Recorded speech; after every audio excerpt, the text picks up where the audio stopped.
Morning students, रात के 11 बज रहे हैं। आज हम बात करेंगे परावैद्युत पदार्थ एवं उनके ध्रुवण की। किसकी बात करेंगे? परावैद्युत पदार्थ एवं ध्रुवण।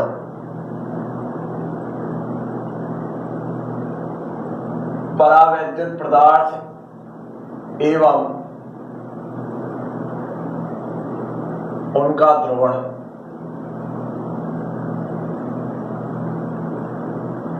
परावैद्युत पदार्थ एवं उनका ध्रुवण की बात करेंगे, ठीक है ना। इसमें सब थ्योरी है, तो ढंग से समझना है, मेरी बात को सुनना है। पीडीएफ में आपको सारी मिल जाएगी। परावैद्युत पदार्थ क्या होते हैं?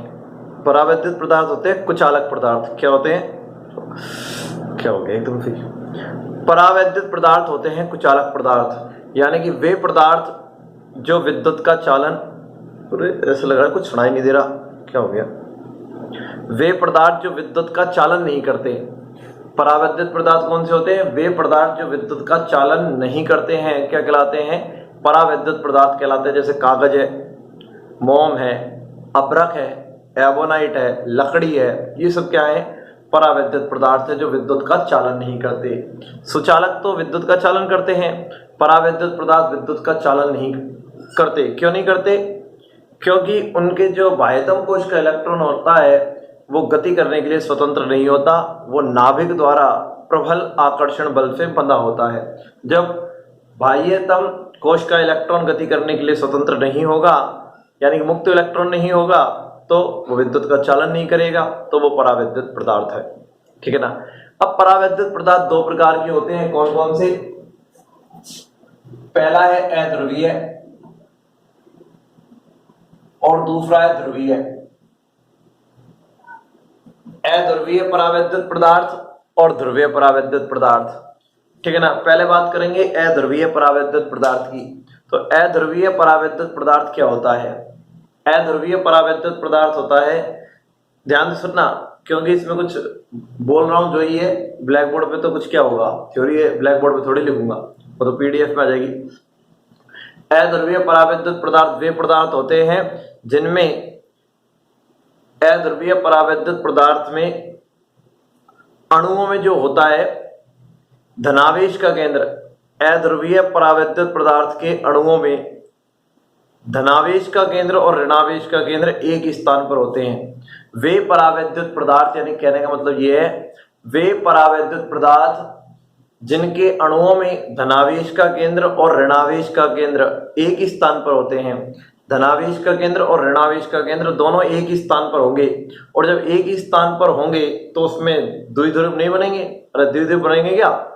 जब धनावेश और ऋणावेश दोनों एक ही स्थान पर आ गए तो द्विध्रुव नहीं बन पाए, और द्विध्रुव नहीं बन पाए तो उनका विद्युत द्विध्रुव आघूर्ण कितना होगा? 0 होगा। तो ऐसे परावैद्युत पदार्थ जिनमें धनावेश का केंद्र तथा ऋणावेश का केंद्र दोनों एक ही स्थान पर होते हैं, और धनावेश का केंद्र और ऋणावेश का केंद्र जब दोनों एक ही स्थान पर होंगे तो इसमें विद्युत द्विध्रुव नहीं बन पाते हैं, जिस कारण इसका विद्युत द्विध्रुव आघूर्ण कितना होता है? 0 होता है। परावैद्युत पदार्थ कौन से कहलाते हैं? अध्रुवीय। नाम से स्पष्ट है, अध्रुवीय, यानी कि इसमें धनावेश का केंद्र और ऋणावेश का केंद्र दोनों एक ही स्थान पर होंगे, और जब धनावेश का केंद्र और ऋणावेश का केंद्र, मैं बार बार कह रहा हूं, एक ही स्थान पर होंगे तो इसमें दो ध्रुव नहीं बन पाएंगे, और दो ध्रुव नहीं बन पाएंगे तो विद्युत द्विध्रुव आघूर्ण कितना होगा? 0। अब इनका पहले विद्युत क्षेत्र की अनुपस्थिति में देखेंगे व्यवहार, और फिर विद्युत क्षेत्र की उपस्थिति में व्यवहार देखेंगे, ठीक है ना। तो पहली बात करेंगे विद्युत क्षेत्र की अनुपस्थिति में इनका व्यवहार। विद्युत क्षेत्र नहीं लगा रखा तब इनका व्यवहार देखेंगे, और जब विद्युत क्षेत्र लगा देंगे तब इनका व्यवहार देखेंगे। तो इधर पन्ना बाह्य विद्युत क्षेत्र की अनुपस्थिति में बाह्य विद्युत क्षेत्र की अनुपस्थिति में क्या होता है कि जब विद्युत क्षेत्र नहीं है तो धनावेश का केंद्र और ऋणावेश का केंद्र दोनों एक ही स्थान पर होता है, और धनावेश का केंद्र और ऋणावेश का केंद्र एक स्थान पर होने के कारण इनका टोटल विद्युत द्विध्रुव आघूर्ण 0 होता है जब हमने बाह्य विद्युत क्षेत्र नहीं लगा रखा। तो इधर देखना,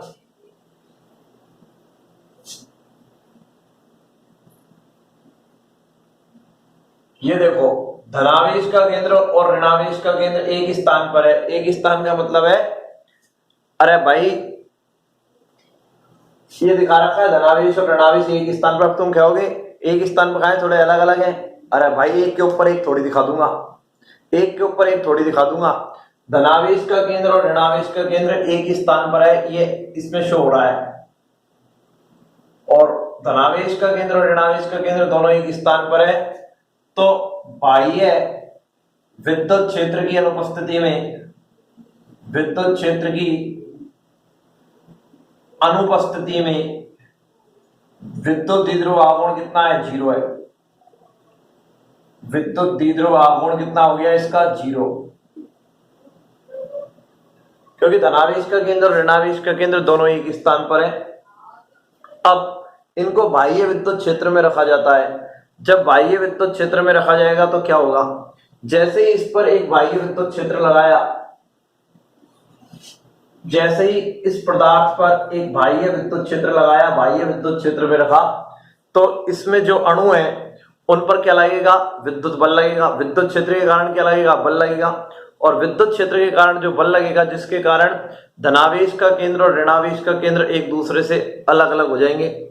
और जब धनावेश का केंद्र और ऋणावेश का केंद्र एक दूसरे से विस्थापित हो जाते हैं, और एक दूसरे से क्या हो गए, विस्थापित हो गए, और जब एक दूसरे से विस्थापित हो गए तो इसमें द्विध्रुव बन जाएंगे, और द्विध्रुव बन जाएंगे तो इसमें विद्युत द्विध्रुव आघूर्ण उत्पन्न हो जाएगा। यानी कि पहले जो विद्युत द्विध्रुव आघूर्ण 0 था, अब वो पूरे पदार्थ में विद्युत द्विध्रुव आघूर्ण 0 नहीं रहेगा, यानी कि पूरे पदार्थ में कुछ ना कुछ विद्युत द्विध्रुव आघूर्ण उत्पन्न हो जाएगा। तो कहने का मतलब यह है कि जब इसे बाह्य विद्युत क्षेत्र में रखा जाता है तो धनावेश के केंद्र और ऋणावेश के केंद्रों पर बल लगता है, और विद्युत क्षेत्र के कारण विद्युत बल लगेगा, और विद्युत बल लगेगा तो धनावेश का केंद्र और ऋणावेश का केंद्र एक दूसरे से अलग अलग होने लग जाएंगे। और जब धनावेश का केंद्र और ऋणावेश का केंद्र एक दूसरे से अलग अलग हो गया, तब इसमें विद्युत द्विध्रुव बन गए, दो ध्रुव बन गए, और दो ध्रुव बन जाएंगे तो क्या हो जाएगा, इसमें विद्युत द्विध्रुव आघूर्ण उत्पन्न हो जाएगा। यानी कि अब इसमें दो ध्रुव बन गए, दो ध्रुव बन गए, ये माइनस और plus, minus plus, minus plus, कितने में दिखा दो ये तो, minus plus, minus plus, minus plus. अब बाह्य विद्युत क्षेत्र की उपस्थिति में, बाह्य विद्युत क्षेत्र की उपस्थिति में विद्युत द्विध्रुव आघूर्ण 0 नहीं है।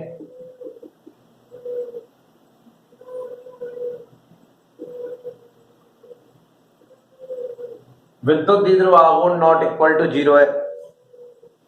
तो कहने का मतलब इतना सा है बच्चों, इतना सा कहने का मतलब है कि जब अध्रुवीय परावैद्युत पदार्थ को बाह्य विद्युत क्षेत्र में नहीं रखा जाता, जब अध्रुवीय परावैद्युत पदार्थ को बाह्य विद्युत क्षेत्र में नहीं रखा जाता, तो बाह्य विद्युत क्षेत्र में नहीं रखा जाएगा तो क्या हो जाएगा, इसमें जो धनावेश का केंद्र और ऋणावेश का केंद्र एक स्थान पर होते हैं, और धनावेश का केंद्र और ऋणावेश का केंद्र जब एक स्थान पर होंगे तो क्या होगा, दोनों एक स्थान पर होंगे तो इसमें द्विध्रुव नहीं बनेंगे, द्विध्रुव नहीं बनेंगे तो क्या होगा, विद्युत द्विध्रुव आघूर्ण 0 होगा।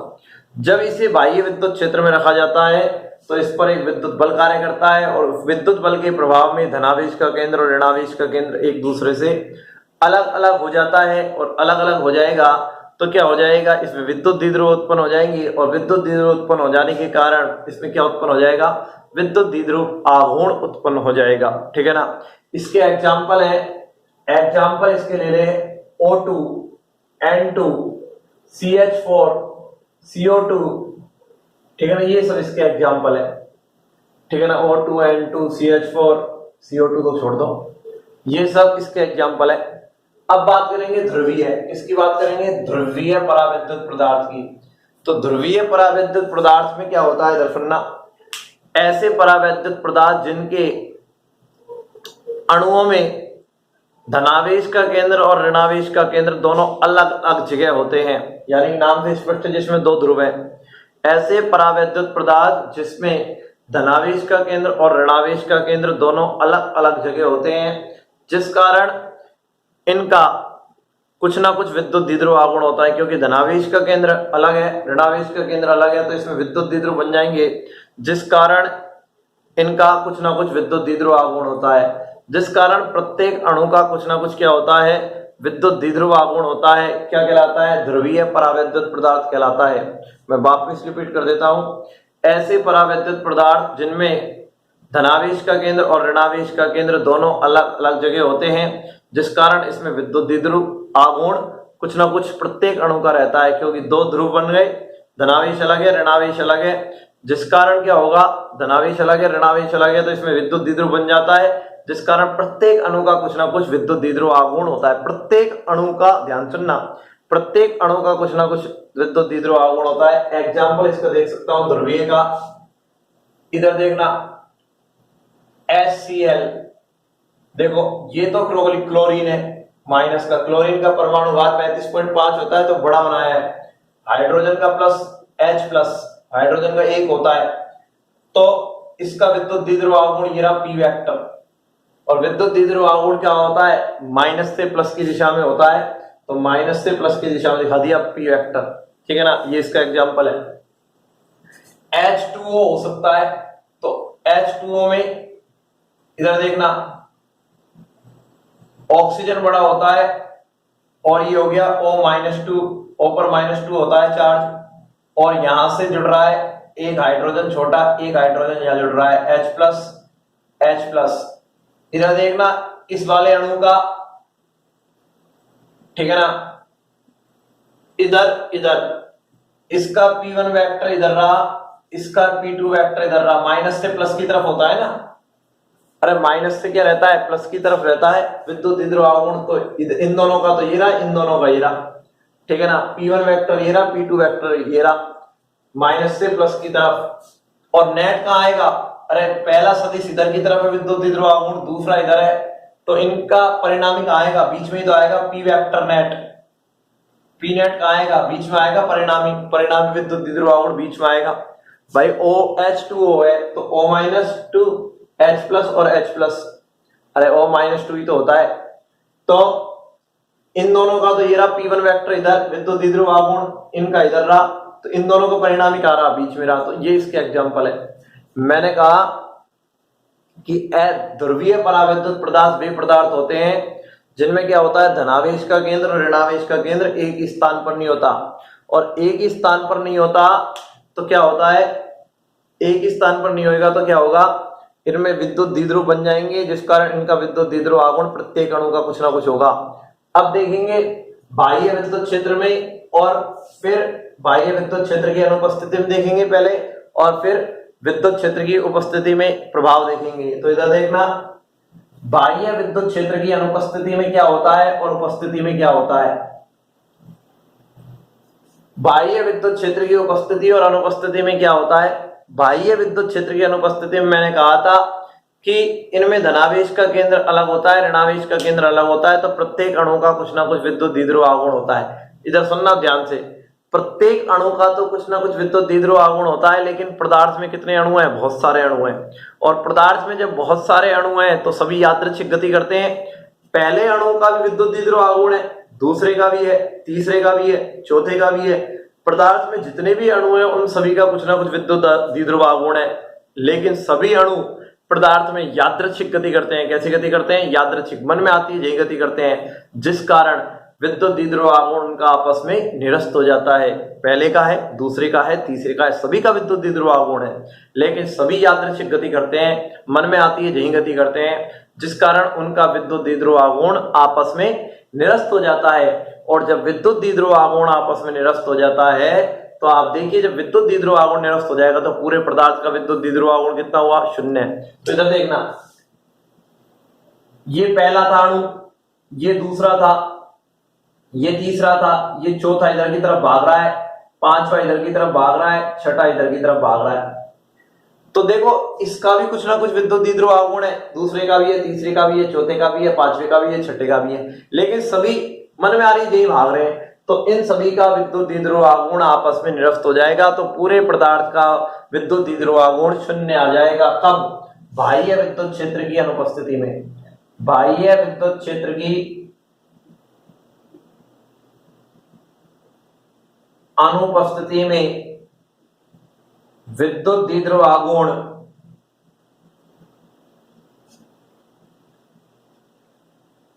और वो कितना आएगा 0। पूरे पदार्थ का, अलग अलग अणुओं का तो है लेकिन पूरे पदार्थ में कितना आएगा 0। एक एग्जांपल से इसको समझ सकते हैं। मान लेते हैं एक पिताजी के 5 बेटे हैं, बाजार गए, पिताजी साथ में नहीं है, तो पहला बेटा इधर भागेगा, दूसरा इधर भागेगा, तीसरा इधर भागेगा, चौथा इधर भागेगा, पांचवा इधर भागेगा। प्रत्येक बेटे का कुछ ना कुछ आघूर्ण है, लेकिन पांचों अलग अलग दिशाओं में भाग रहे हैं, जिस कारण उनका विद्युत द्विध्रुव आघूर्ण क्या हो गया, कैंसिल आउट हो गया। तो पूरे पांचों बच्चों का, पूरे पदार्थ का विद्युत द्विध्रुव आघूर्ण कितना रह गया, तो 0 रह गया। ठीक है ना। अब बात करेंगे इसको विद्युत क्षेत्र में रखेंगे तो क्या होगा। बाह्य विद्युत क्षेत्र ई वेक्टर में रखेंगे तो क्या होगा। जब ध्रुवीय परावैद्युत पदार्थ को बाह्य विद्युत क्षेत्र में रखा जाता है, किसमें रखा जाएगा, बाह्य विद्युत क्षेत्र में। जब ध्रुवीय परावैद्युत पदार्थ को बाह्य विद्युत क्षेत्र में रखा जाता है तो जितने भी अणु इसके अंदर है सभी पर क्या लगेगा, बल लगेगा, और सभी पर बल लगेगा तो सभी बाह्य विद्युत क्षेत्र की दिशा में क्या हो जाएंगे, संरेखित। और बाह्य विद्युत क्षेत्र की दिशा में संरेखित हो गए, पहले वाला भी कहां हो गया, विद्युत क्षेत्र की दिशा में, दूसरे वाला भी कहां हो गया, विद्युत क्षेत्र की दिशा में, तीसरे वाला भी, चौथे वाला भी, पांचवें वाला भी, और छठे वाला भी, सातवें वाला भी, आठवें वाला भी, नवे वाला भी, सभी बाह्य विद्युत क्षेत्र की दिशा में क्या हो गए, संरेखित हो गए।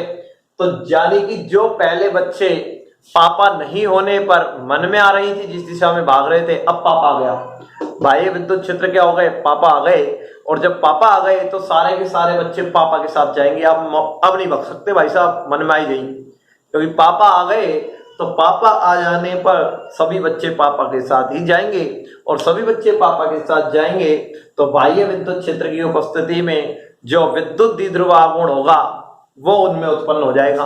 यानी कि अब इनका विद्युत द्विध्रुव आघूर्ण आपस में निरस्त नहीं हो पाएगा। पहले निरस्त क्यों हो रहा था, क्योंकि सभी अलग अलग दिशाओं में गति कर रहे थे, जिस कारण उनका विद्युत द्विध्रुव आघूर्ण निरस्त हो पा रहा था। क्योंकि विद्युत द्विध्रुव आघूर्ण सदिश राशि है तो उनका विद्युत द्विध्रुव आघूर्ण क्या हो गया था, नष्ट हो गया था। लेकिन जब जैसे ही बाह्य विद्युत क्षेत्र में इसको रखा, तो जैसे ही बाह्य विद्युत क्षेत्र में रखेंगे तो सारे के सारे अणु जो होंगे वो बाह्य विद्युत क्षेत्र की दिशा में संरेखित होने लगेंगे। और बाह्य विद्युत क्षेत्र की दिशा में जब वो संरेखित होने लगेंगे तो बाह्य विद्युत क्षेत्र की दिशा में संरेखित होंगे तो उनका विद्युत द्विध्रुव आघूर्ण आपस में निरस्त नहीं हो पाएगा और पूरे पदार्थ में कुछ ना कुछ विद्युत द्विध्रुव आघूर्ण उत्पन्न हो जाएगा। तो बाह्य विद्युत क्षेत्र की उपस्थिति में, बाह्य विद्युत क्षेत्र की उपस्थिति में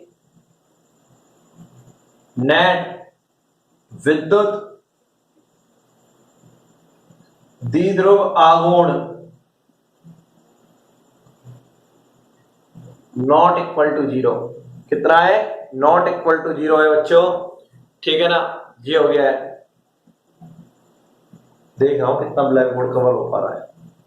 ठीक है, तो कहने का मतलब इतना सा है मेरे प्यारे बच्चों कि ध्रुवीय परावैद्युत पदार्थ वे पदार्थ होते हैं जिनमें धनावेश का केंद्र और ऋणावेश का केंद्र एक ही जगह नहीं होता है, जिस कारण उनका कुछ ना कुछ विद्युत द्विध्रुव आघूर्ण प्रत्येक अणु का होता है। एग्जांपल है H2O HCl। ठीक है ना। फिर हमने कहा इनको बाह्य विद्युत क्षेत्र में रखेंगे और नहीं रखेंगे तब क्या होगा। जब बाह्य विद्युत क्षेत्र में नहीं रखा जाता है तो धनावेश का केंद्र अलग है, ऋणावेश का केंद्र अलग है, जिस कारण प्रत्येक अणु का कुछ ना कुछ विद्युत द्विध्रुव आघूर्ण है। लेकिन सभी अणु पदार्थ में क्या करते हैं, यादृच्छिक गति करते हैं, जिस कारण उनका विद्युत द्विध्रुव आघूर्ण आपस में निरस्त हो जाता है। यानी कि पूरे पदार्थ का विद्युत द्विध्रुव आघूर्ण कितना रहता है, 0 रहता है। जब इसको बाह्य विद्युत क्षेत्र में रखा जाता है, यानी कि पापा और आ जाते हैं साथ में, तो सभी अणुओं पर क्या लगता है, विद्युत बल लगता है, और विद्युत बल लगने के कारण सारे के सारे बाह्य विद्युत क्षेत्र की दिशा में क्या हो जाते हैं, संरेखित हो जाते हैं, जिस कारण अब इनका विद्युत द्विध्रुव आघूर्ण आपस में निरस्त नहीं हो पाएगा। और जब आपस में निरस्त नहीं हो पाएगा तो पदार्थ में कुछ ना कुछ विद्युत द्विध्रुव आघूर्ण उत्पन्न हो जाएगा। पहले 0 था, अब 0 नहीं है। ठीक है ना। अब हम 2-3 परिभाषा ही हो गया है। अब 2-3 परिभाषाओं की बात करेंगे। परावैद्युत पदार्थ का ध्रुवण, एक तो ये बात करेंगे परावैद्युत पदार्थ का ध्रुवण। परावैद्युत पदार्थ का ध्रुवण और परावैद्युत पदार्थ का ध्रुवण क्या होता है? भाई नाम से स्पष्ट है, परावैद्युत पदार्थ का ध्रुवण किसी भी परावैद्युत पदार्थ को बाह्य विद्युत क्षेत्र में रखने पर, परावैद्युत पदार्थ को बाह्य विद्युत क्षेत्र में रखने पर उसमें क्या उत्पन्न हो जाना? विद्युत द्विध्रुव आघूर्ण उत्पन्न हो जाना। विद्युत द्विध्रुव आघूर्ण उत्पन्न हो जाना, ठीक है ना, क्या कहलाता है? परावैद्युत पदार्थ का ध्रुवण। यानी कि किसी भी परावैद्युत पदार्थ को बाह्य विद्युत क्षेत्र में रखने पर उसमें क्या उत्पन्न हो जाना? विद्युत द्विध्रुव आघूर्ण उत्पन्न हो जाना, क्या कहलाता है? परावैद्युत पदार्थ का ध्रुवण कहलाता है। दूसरी बात, ये तो दो तीन परिभाषाएं को याद करना है। दूसरी परिभाषा रेखीय समदैशिक, रेखीय समदैशिक परावैद्युत पदार्थ,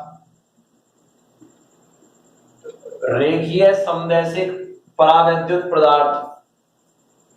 रेखीय समदैशिक परावैद्युत पदार्थ क्या होते हैं? इधर सुनना। रेखीय समदैशिक परावैद्युत पदार्थ क्या होते हैं? वे पदार्थ जिन्हें वे परावैद्युत पदार्थ जिनमें विद्युत द्विध्रुव आघूर्ण, ध्यान सुन, वे परावैद्युत पदार्थ जिनमें विद्युत द्विध्रुव आघूर्ण बाह्य विद्युत क्षेत्र के समानुपाती हो व उसकी दिशा में हो। विद्युत द्विध्रुव आघूर्ण किसके समानुपाती हो? विद्युत क्षेत्र के समानुपाती हो, ठीक है ना। विद्युत द्विध्रुव आघूर्ण विद्युत क्षेत्र के समानुपाती हो और उसकी दिशा में हो, वो क्या कहलाएंगे? रेखीय समदैशिक परावैद्युत पदार्थ कहलाते हैं। वे परावैद्युत पदार्थ जिनमें विद्युत द्विध्रुव आघूर्ण बाह्य विद्युत क्षेत्र के समानुपाती हो और उसकी दिशा में हो, रेखीय समदैशिक परावैद्युत पदार्थ कहलाते हैं, ठीक है ना। अब बात करेंगे, तीसरा है ध्रुवण सदिश। ध्रुवण सदिश, और ध्रुवण सदिश होता है पी वेक्टर। क्या होता है? बाह्य विद्युत क्षेत्र की उपस्थिति में किसी भी परावैद्युत पदार्थ के इकाई आयतन में उपस्थित, कितने आयतन में? परावैद्युत पदार्थ के इकाई आयतन में उपस्थित विद्युत द्विध्रुव आघूर्ण, इकाई आयतन में उपस्थित विद्युत द्विध्रुव आघूर्ण क्या कहलाता है? ध्रुवण सदिश कहलाता है। इकाई आयतन में उपस्थित विद्युत द्विध्रुव आघूर्ण, इकाई आयतन में उपस्थित विद्युत द्विध्रुव आघूर्ण क्या कहलाता है? ध्रुवण सदिश कहलाता है, ठीक है ना। अब इधर सुनना, रेखीय समदैशिक परावैद्युत पदार्थों के लिए ध्रुवण सदिश जो होता है, रेखीय समदैशिक परावैद्युत पदार्थों के लिए जो ध्रुवण सदिश होता है वो विद्युत क्षेत्र के सीधे समानुपाती होता है। अरे भाई, रेखीय समदैशिक परावैद्युत पदार्थ की डेफिनेशन मैंने बताई थी कि वे परावैद्युत पदार्थ जिनके लिए विद्युत द्विध्रुव आघूर्ण बाह्य विद्युत क्षेत्र के समानुपाती हो, और हम कह रहे हैं रेखीय समदैशिक परावैद्युत पदार्थों के लिए ध्रुवण सदिश, ये क्या है? ध्रुवण सदिश, ध्रुवण सदिश है ये, वो बाह्य विद्युत क्षेत्र के समानुपाती होता है। क्यों? ध्रुवण सदिश की परिभाषा मैंने यही तो बताई थी, इकाई आयतन में उपस्थित विद्युत द्विध्रुव आघूर्ण। तो इकाई आयतन में विद्युत द्विध्रुव आघूर्ण ध्रुवण सदिश है, तो ध्रुवण सदिश ही किसके समानुपाती होगा? विद्युत क्षेत्र के समानुपाती होगा। रेखीय समदैशिक परावैद्युत पदार्थों के लिए जो ध्रुवण सदिश होता है, और ध्रुवण सदिश क्या है? इकाई आयतन में विद्युत द्विध्रुव आघूर्ण ही तो है। तो मैंने पहले कहा था इसका विद्युत द्विध्रुव आघूर्ण किसके समानुपाती होता है? ई वेक्टर के समानुपाती होता है। तो ध्रुवण सदिश ई वेक्टर के समानुपाती, ये ध्रुवण सदिश है, ध्रुवण सदिश है, ये ध्रुवण सदिश, ध्रुवण सदिश ई वेक्टर के समानुपाती होता है। और यहां से समानुपाती का चिन्ह हटता है तो ये आता है काई, इसको बोलते हैं काई। काई, ये एक्स जैसा है, ऐसा बनता है काई, एक्स जैसा काई। और इसको बोलते हैं परावैद्युत पदार्थ की बोलते हैं वैद्युत प्रवृत्ति। क्या बोलते हैं? काई को बोलते हैं परावैद्युत पदार्थ की वैद्युत प्रवृत्ति, यानी कि इसमें कितनी विद्युत की प्रवृत्ति है परावैद्युत पदार्थ में। परावैद्युत पदार्थ की विद्युत प्रवृत्ति कहा जाता है, कितनी विद्युत प्रवृत्ति इसमें है, काई। परावैद्युत पदार्थ की वैद्युत प्रवृत्ति कहा जाता है। इधर सुनना, परावैद्युत पदार्थ की वैद्युत प्रवृत्ति है काई। तो इधर देखना, इधर परावैद्युत पदार्थ की वैद्युत प्रवृत्ति काई है, ठीक है ना। और यह किसी भी पदार्थ की ध्रुवता का मापक है। किसका मापक है? कितना उसका ध्रुवण हुआ है। परावैद्युत पदार्थ की ध्रुवता का मापक है, और ये विमाहीन और मात्राहीन राशि है। सब पीडीएफ में मिल जाएगा, आप पढ़ लेना। परावैद्युत पदार्थ का ध्रुवण का मतलब होता है कि बाह्य विद्युत क्षेत्र में किसी परावैद्युत पदार्थ में क्या उत्पन्न हो जाना, विद्युत द्विध्रुव आघूर्ण उत्पन्न हो जाना। रेखीय संदेशिक परावैद्युत पदार्थ क्या है कि वे परावैद्युत पदार्थ जिसमें विद्युत द्विध्रुव आघूर्ण किसके समानुपाती हो, बाह्य विद्युत क्षेत्र के समानुपाती हो या उसकी दिशा में हो, रेखीय संदेशिक परावैद्युत पदार्थ कहलाते हैं। ध्रुवण सदिश क्या होता है, परावैद्युत पदार्थ के इकाई आयतन में उपस्थित विद्युत द्विध्रुव आघूर्ण। तो विद्युत द्विध्रुव आघूर्ण ही तो ध्रुवण सदिश हुआ इकाई आयतन के लिए। तो रेखीय संदेशिक परावैद्युत पदार्थों के लिए जो ध्रुवण सदिश होता है वो बाह्य विद्युत क्षेत्र के समानुपाती, और यहां से काय आता है, काय वैद्युत प्रवृत्ति क्या कहलाती है, वैद्युत प्रवृत्ति। यह परावैद्युत पदार्थ की ध्रुवता का मापक है और यह मात्रकहीन और विमाहीन राशि है। ठीक है ना, ये हो गया है कंप्लीट। एक इसमें छोटा सा टॉपिक और है वो कल मैं बता दूंगा। अब एक सवाल मैं देख लेता हूं, इसको मैं मिटा रहा हूं, सवाल देख लेता हूं क्या है, इसको मैं मिटा रहा हूं, सवाल देख लेते हैं एक।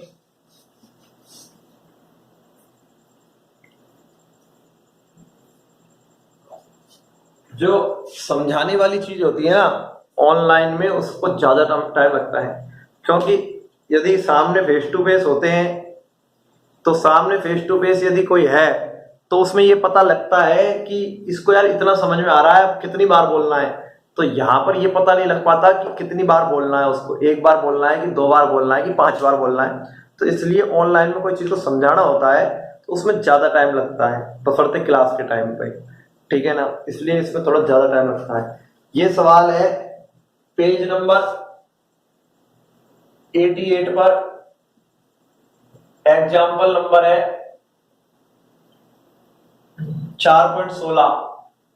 इस टाइप के सवाल पेपर में आते हैं, जिस टाइप के सवाल मैं करा रहा हूं भाई साहब इसी टाइप के पेपर में सवाल आते हैं। ठीक है ना, क्या कह रहा है, एक 600 पिकोफैरेड धारिता वाले संधारित्र को C1 का मान दे रखा है 600 पिकोफैरेड। पिकोफैरेड का मतलब होता है 10 की घात -12, पता होना चाहिए आपको, फैरेड वाले संधारित्र को 220 वोल्ट 200 वोल्ट की बैटरी से जोड़ा जाता है। V1 का मान है 200 वोल्ट। अब कह रहा है, अब संधारित्र से बैटरी को हटाकर, संधारित्र को बैटरी से हटा दिया है, एक अनावेशित संधारित्र है जिसकी धारिता कितनी है, वही 600 पिकोफैरेड है, यानी कि 600 गुणा 10 की घात -12 फैरेड है।